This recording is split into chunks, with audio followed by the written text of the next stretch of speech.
শংকৰদেৱৰ শ্ৰীচৰণত প্ৰণিপাত জনায়। যশোৱাৰ লাল কংসৰ কাল নন্দৰ নন্দন উদ্ধৱৰ বন্দন, গোপিনীৰ মন দৈৱকীৰ ধন, গোৱালৰ গোপাল আৰু ভকতৰ কৃপাল স্বৰূপ, সৰ্বজ্ঞ সৰ্বব্যাপ্ত সৰ্বাশ্ৰয় সৰ্বশক্তিমান, পৰম পুৰুষ পৰম আনন্দ পৰম ঈশ্বৰ পৰম কৃপালু ভগৱান কৃষ্ণৰ বাংময় স্বৰূপ শ্ৰীমৎ ভাগৱতক সাষ্টাংগিক প্ৰণাম জনায়। বৈকুণ্ঠৰ কল্পতৰু নাম বস্তুভাগক সাৰোগত কৰি দেৱৰো দুৰ্লভ নৰতনুধাৰী আজিৰ এই বৈকুণ্ঠ ধামত উপবিষ্ট তথা উপস্থিত পৰম শ্ৰদ্ধাৰ বাপ বান্ধৱ আই মাতৃ যুৱক যুৱতী প্ৰমুখ্যে শিশুসকলৰ শৰীৰত নিৰ্বিৰাজমান দিব্য আত্মাক অন্তৰ পৰা সেৱা জনায়। বিষ্ণু বৈষ্ণৱৰ কথাৰে সমৃদ্ধ ভক্তি জ্ঞান আৰু বৈৰাগ্য বৰ্ধনকাৰী শ্ৰীমৎ ভাগৱতৰ কিছু চৰ্চা কৰিবৰ বাবে আগবাঢ়িছোঁ।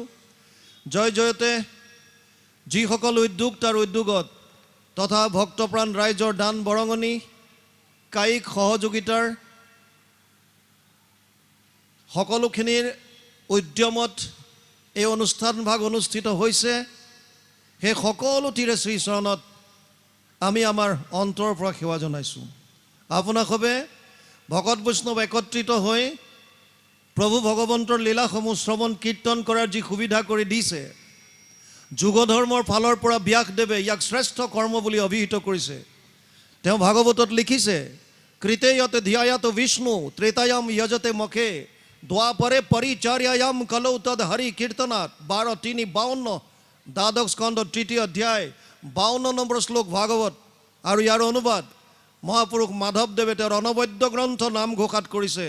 যুগ ধৰ্ম নিৰ্ণয় 399 পদযোগাত।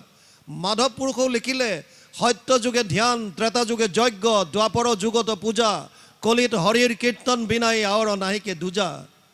যুগ ধৰ্মৰ ফালৰ পৰা কলিযুগৰ মানুহৰ শাৰীৰিক আৰু মানসিক সক্ষমতাৰ প্ৰতি লক্ষ্য ৰাখি ঈশ্বৰ উপাসনা কৰিব পৰাকৈ আটাইতকৈ সুগম আৰু সুলভ যদি কিবা মাৰ্গ দি থৈ গৈছে, সেয়া হৈছে কৃষ্ণৰ একান্ত শৰণ, সমস্ত প্ৰাণীৰ প্ৰতি বিষ্ণুময় ভাৱ আৰু ভকতৰ সংগত প্ৰভু ভগৱন্তৰ লীলাসমূহৰ শ্ৰৱণ কীৰ্তন।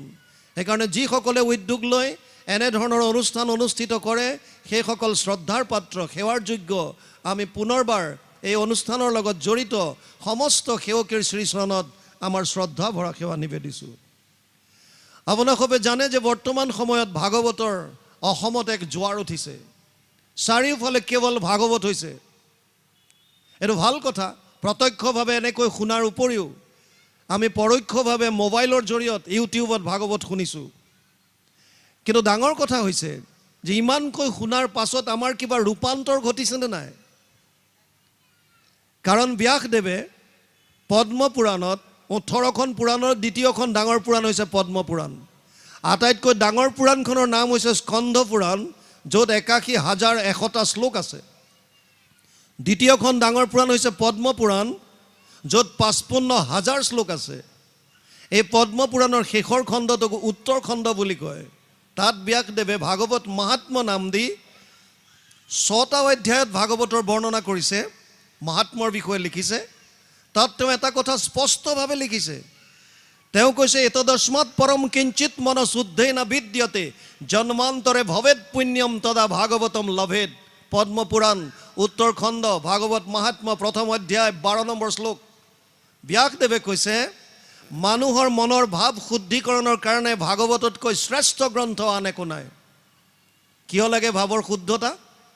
কাৰণ আমি ৰাতিপুৱা শোৱাৰ পৰা উঠাৰ পৰা বুলি ৰাতিলৈকে যিমান কৰ্ম কৰোঁ, সৰুৰ পৰা ডাঙৰলৈকে যিমান কৰ্ম, প্ৰত্যেকটো কৰ্ম নিৰ্ভৰ কৰিছে আমাৰ মনৰ ভাৱৰ ওপৰত। যাৰ যেনেকুৱা ভাৱ আমি তেনেকুৱা কৰ্ম কৰোঁ। যদি মনৰ ভাৱবিলাক বেয়া হয়, অপবিত্ৰ হয়, তেতিয়াহ'লে আমাৰ কৰ্ম আৰু বাণী অপবিত্ৰ হ'ব, আমাৰ দ্বাৰা বেয়া কামবিলাক হ'ব। আৰু যদি মনৰ ভাৱ শুদ্ধ হয়, তেতিয়া আপোনাৰ কাম ভাল হ'ব। সেইকাৰণে ব্যাসদেৱে ক'লে, মনৰ ভাৱ শুদ্ধিকৰণৰ কাৰণে যদি কোনোবা ইচ্ছা কৰে, তেতিয়াহ'লে তেওঁ ভাগৱত শ্ৰৱণ কৰক। আৰু তেওঁ কৈছে, ভাগৱততকৈ শ্ৰেষ্ঠ গ্ৰন্থ ভাৱ শুদ্ধিকৰণৰ কাৰণে আন একো নাই। কিন্তু লগতে এটা কথা ক'লে, এই ভাগৱত শুনাৰ সৌভাগ্য কাৰ ঘটে? তেওঁ কৈছে, জন্মান্তৰে ভৱেদ পুণ্যম তদা ভাগৱতম লভেদ। বহুত জন্মৰ পুণ্য সঞ্চিত হ'লেহে ভাগৱত শ্ৰৱণ কৰাৰ সুবিধাকণ পায়। আজি ইয়াত যিখিনি আপোনালোক আহিছে শ্ৰোতা, আমি সকলো ভাগ্যৱান, নহ'লে ভাগৱত শুনাৰ সৌভাগ্য আমাৰ নহ'লহেঁতেন। যিসকলে মোবাইলত শুনিছে তেওঁলোকো ভাগ্যৱান, ভাগৱত শুনিবলৈ পাইছে। কিন্তু ডাঙৰ কথা হৈছে ভাগৱত শুনাৰ পাছত আমাৰ মনৰ ভাৱবিলাক শুদ্ধ হৈছেনে নাই? মনৰ পৰা কপটতা, ঈৰ্ষা, দ্বেষ, কাম, ক্ৰোধ, লোভ এইবিলাক আঁতৰ হৈছেনে নাই? কেনেকৈ গম পাম? যদি মানুহৰ মনৰ ভাৱবিলাক সকলোৰে যদি শুদ্ধ হয়, আপুনি যি সম্প্ৰদায়ৰে নহওক কিয়, আপুনি যোন কাষ্টৰে নহওক কিয়, যদি মানুহ হিচাপে প্ৰত্যেকজন মানুহৰ মনৰ ভাৱবিলাক যদি শুদ্ধ হয়, তেতিয়াহ'লে সমাজত তাৰ প্ৰতিস্ফলন ঘটিব। সমাজত চোৰ নাইকিয়া হ'ব, ডকাইত নাইকিয়া হ'ব, ধৰ্ষণ, লুণ্ঠন, ঈৰ্ষা, দ্বেষ, কাম, ক্ৰোধ, লোভ, মোহ সমূলঞ্চে নাশ হ'ব। কিন্তু যদি আমি সমাজলৈ চাওঁ তেতিয়াহ'লে দেখা পাওঁ যে এতিয়াও চোৰ হৈ আছে, ডকাইতি হৈ আছে। আপোনালোকে ইয়ালৈ প্ৰৱেশ কৰাৰ আগত য'ত চেণ্ডেল জোতা খুলিছে, হয়তো মনলৈ এবাৰ হ'লেও ভাৱ আহিছে যে মই গৈ পেলাই জেগাত পামনে নাই? কিয়? কাৰ ভাৱ কেনেকুৱা কোনে জানে? মাজতে এখন সত্ৰত গৈছিলোঁ, বাইহাটা চাৰিআলিৰ ওচৰৰ এখন সত্ৰত। দ্বিতীয় দিনা আমাৰ অনুষ্ঠান আছিল, বাপে ময়ে গৈছোঁ। আৰু কমিটিৰ ফালৰ পৰা এটা ঘোষণা দিছে যে যোৱাকালি কোনো সদাশয় ব্যক্তিয়ে আমাৰ আই এগৰাকীৰ চেণ্ডেল এযোৰ লৈ গৈছে, গতিকে আমি অনুৰোধ কৰিছোঁ তেওঁ যাতে পুনৰ চেণ্ডেলযোৰ আনি আমাৰ সত্ৰৰ সন্মুখত থৈ যায়। 3 ঘণ্টা 4 ঘণ্টা ভাগৱত শুনি যদি বেলেগৰ চেণ্ডেল এযোৰ লৈ যায়, তেতিয়াহ'লে তেওঁৰ ভাৱৰ শুদ্ধতা ক'ত আহিল? আৰু ব্যাসদেৱে কি মিছা ক'লে নেকি? ব্যাসদেৱে কৈছে ভাগৱত শুনিলে মনৰ ভাৱ শুদ্ধ হ'ব। তেওঁ গেৰেণ্টি দিছে। ব্যাসদেৱ সাধাৰণ মনুষ্য নহয়। ব্যাস নামে ভৈলা সত্যৱতীৰ সন্ততি, দেখিলাহা প্ৰজা ভৈলা অতি অল্পমতি, কৰিলা অনেক শাখা চাৰিও বেদৰ, পুৰাণ ভাৰত শাস্ত্ৰ নিৰ্মিলা বিস্তৰ, 24 অৱতাৰ কীৰ্তনত গুৰুজনাই লিখি থৈ গৈছে। গতিকে ব্যাসদেৱ 24 অৱতাৰৰ ভিতৰত এজন, তেওঁ মিছা কথা কোৱা নাই। আৰু এইটোও সত্য যে আমি শুনিছোঁ, কিন্তু মনৰ ভাৱবিলাক আমাৰ এতিয়াও শুদ্ধ হোৱা নাই। তে কেনাটো ক'ত লাগিছে? যদি শুনাৰ পিছতো ভাৱ শুদ্ধ হোৱা নাই, তেতিয়াহ'লে আচল কেনাটো ক'ত আছে? 4টা কাৰণ হ'ব পাৰে। প্ৰথম কাৰণ, আমি যেনেকৈ শ্ৰৱণ কৰিব লাগে হয়তো তেনেকৈ শ্ৰৱণ কৰা নাই। দ্বিতীয় কাৰণ, যাৰ পৰা শুনিছে, আমাৰ দৰে আলোচক বা ব্যাখ্যাকাৰ যিয়ে কওক, আমি আলোচক বুলিয়ে কওঁ নিজক, ব্যাখ্যাকাৰ লেভেল পোৱাগৈ নাই। আমিবিলাকে হয়তো ভাগৱতৰ তত্ত্বসমূহ সত্য শুদ্ধ ৰূপত শ্ৰোতাৰ হৃদয় স্পৰ্শ কৰিব পৰাকৈ সুমুৱাই দিয়াত বিফল হৈছোঁ। আমি হয়তো পঢ়া নাই, স্বীকাৰ কৰিছোঁ। 3 নম্বৰ কাৰণ হ'ব পাৰে, যদিও ইমান ভাগৱতৰ বহুল প্ৰচাৰ হৈছে, এতিয়াও হয়তো এটা চামে নিজকে ভাগৱত শুনাৰ পৰা আঁতৰাই ৰাখিছে। শুনিবলৈ কাষতে হৈ আছে, মোৰ শুনাৰ ইচ্ছা নাই। ভাগৱত হৈ আছে কাষত, ভাগৱত শুনি কি হ'ব, মোৰ এইবিলাক মন নাই। আৰু নহ'লে 4 নম্বৰ কাৰণ, শুনাটো শুনিছোঁ, বুজাটো বুজিছোঁ, কিন্তু আচৰণত আনিবলৈ ইচ্ছা নাই। জনাত জানো মই। অজস্ৰ গ্ৰন্থৰ মাজত যিখন গ্ৰন্থৰ প্ৰতি মাহাত্মৰ কথা আপোনালোকে গম পাব, সেইখন গ্ৰন্থ আপোনালোকে আপোনালোকৰ হৃদয় আসনত স্থান দিব। আৰু যিখন গ্ৰন্থ এবাৰ হৃদয় আসনত স্থান দিলে, তাৰ পাছত সেইখন গ্ৰন্থ শুনাৰ আনন্দই সুকীয়া। বুজি পাইছেনে? সেইখন গ্ৰন্থ শুনাৰ আনন্দই সুকীয়া। তেতিয়াহ'লে ভাগৱততনো এনেকুৱা কি আছে? শুনক দুটামান কথা, তাৰপিছত যাম মূল। আমাৰ সনাতন ধৰ্মৰ, আমি গম পাইছোঁ ইয়াত সকলো সনাতনী, পাছত কথাবিলাক পাতিম ডিটেইলছকৈ, মূলতে বুজি লওক। আমাৰ মূল হৈছে সনাতন ধৰ্ম। সনাতন ধৰ্মৰ মূল হৈছে বেদ। বেদ কোনো সৃষ্টি কৰা নাই, বেদো সনাতন। যেনেকৈ জীৱ সনাতন, ভগৱান সনাতন, তেনেকৈ বেদ বা জ্ঞানো সনাতন। জগত সংহৰি সুতি আছা নাৰায়ণ, প্ৰথম নিশ্বাসে বাজ ভৈলা বেদগণ। বেদস্তুতি কীৰ্তনত গুৰুজনাই লিখি থৈ গৈছে। এই বেদৰ বিস্তাৰ কৰিছে কোনে? কৃষ্ণ দ্বৈপায়ন বাদ্ৰায়ণে। বেদৰ বিস্তাৰ কৰাৰ কাৰণে তেওঁৰ আন এটা নাম হ'ল বেদব্যাস।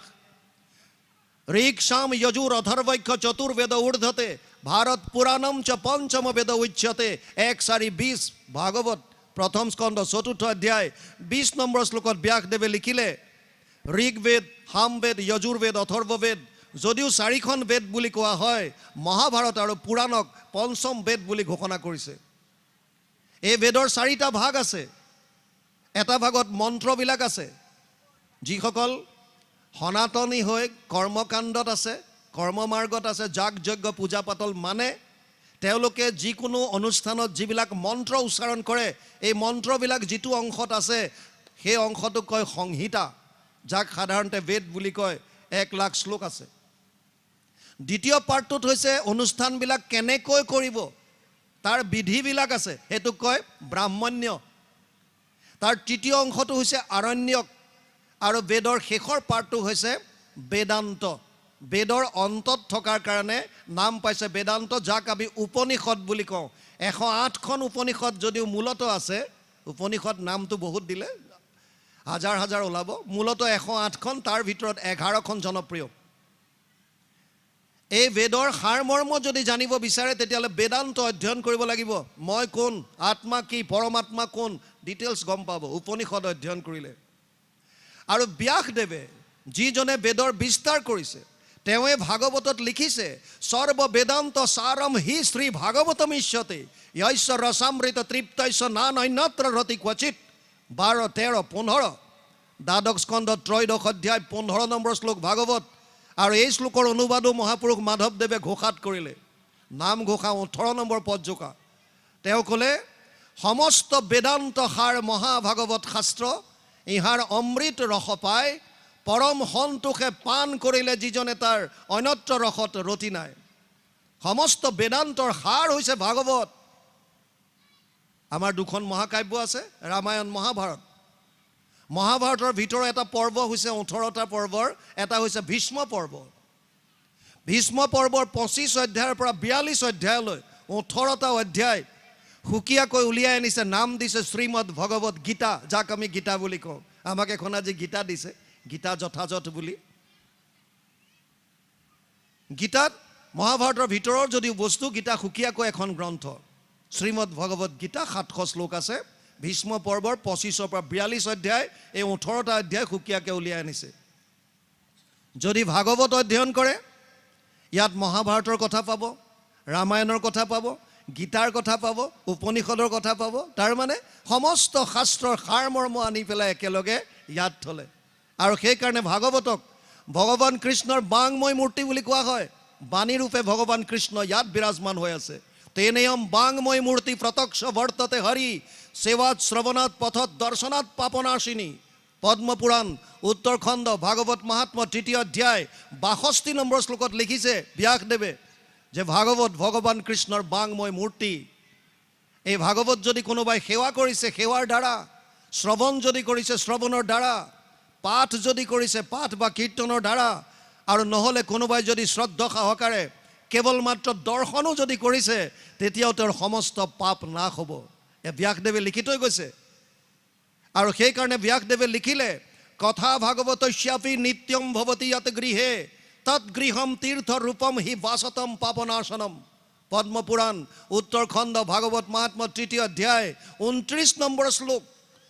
তাত লিখিছে, যিখন ঘৰত সদায় ভাগৱতৰ কথা হয়, অকণমানে হওক, আপুনি ভাগৱতখন ৰাতিপুৱা গধূলি ধূপ ধূনা জ্বলাই যদি অকণমানো পঢ়ে, অকণমান শ্লোকাৰ্ধম শ্লোকপদম শ্ৰীমদ ভাগৱতোত ভৱম অকণমানো যদি পঢ়ে, সদায় যদি ভাগৱতৰ উচ্চাৰণ হৈ থাকে, তেতিয়া ব্যাসদেৱে গেৰেণ্টি দিছে যে আপোনাৰ ঘৰখনে তীৰ্থক্ষেত্ৰলৈ ৰূপান্তৰিত হ'ব আৰু তাত কোনো ধৰণৰ পাপ থাকিব নোৱাৰে।